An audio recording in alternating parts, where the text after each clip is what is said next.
When we finished our second chapter, I decided to help my students write their own test review. A lot of times students want the professor to give them a review, but I decided that I was going to help my students create their own review and understand how to do that for the rest of the test this semester. So I gave them 3 different categories, one labeled people, one labeled theories, and one labeled terms.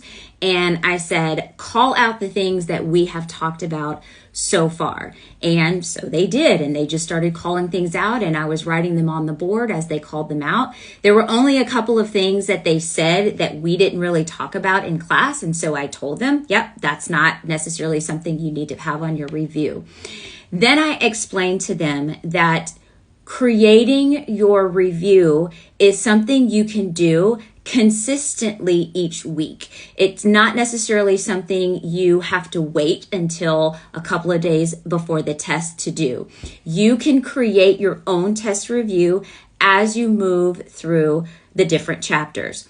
So create your review. Maybe you do a brain dump after each class session. Maybe you sit down with your study group and you guys come up with concepts or formulas or whatever it is for that class.